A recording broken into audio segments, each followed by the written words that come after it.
I need help analyzing the engine. It's a Ford 2001 F-150 Supercrew.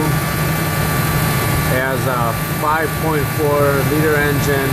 It's gas, it's not diesel, and it's making this weird noise. I can't find the source of it. I was hoping anyone could find me, help it. Thank you. It has 102,000 miles on it. Second owner, I'm not sure what the first owner did or what he didn't do. So yeah, it makes a weird noise somewhere over